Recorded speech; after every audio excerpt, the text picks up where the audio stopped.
It was about 2 years ago, and I was driving home late at night after a family reunion.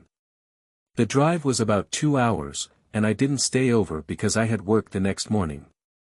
Most of the journey was along one of those classic, eerie roads you'd see in horror movies, dense bushes and towering trees flanking either side, leaving the path ahead suffocated in shadows.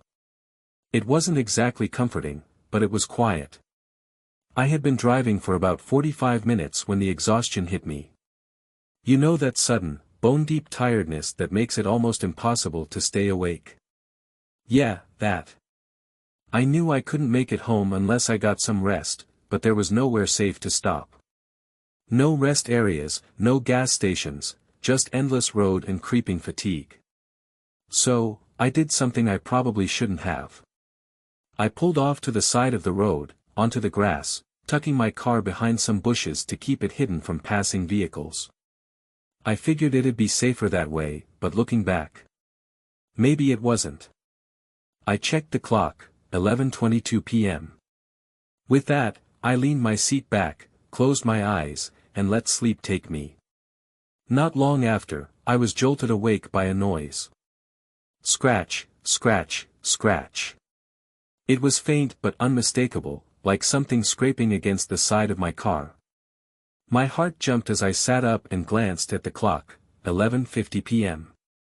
The sound stopped as suddenly as it started, leaving only silence. My mind raced through possibilities, an animal, maybe.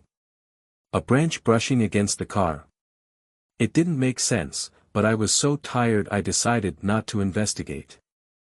I convinced myself it was nothing and drifted back to sleep. That didn't last. The scratching returned, louder this time. Persistent. I snapped awake and checked the clock again, 12:40 a.m. My stomach dropped. Something about the sound felt deliberate.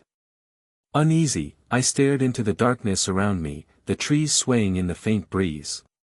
That's when I saw it, in my rearview mirror, just for a second, a figure darting away into the woods. My breath caught in my throat.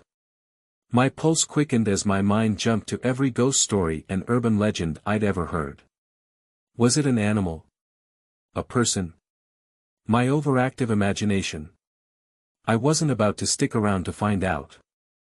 I started the car and pulled back onto the road, determined to get as far away as possible. The tension in my chest eased slightly as I drove, but then, barely 100 yards ahead, I saw it, a car.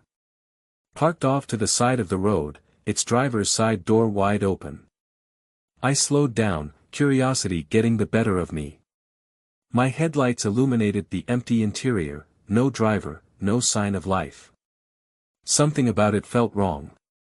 I checked my rearview mirror again. And that's when I saw him. A man came sprinting around the corner behind me, his arms flailing, his mouth twisted into a scream. He was shouting something, his voice echoing in the night. Hey! Hey, you! Stop the car! Get out of the car! Panic overtook me. My hands gripped the steering wheel tighter as I slammed my foot on the gas. The tires squealed, the engine roared, and I shot down the road, leaving the man, and whatever his intentions were, behind. I didn't stop driving until I reached home. Even now, I can't shake the image of that man running after me, or the sound of his shouts piercing the silence of the night. Moral of the story: don't ever pull over on a deserted road. You never know who, or what, might be waiting in the dark.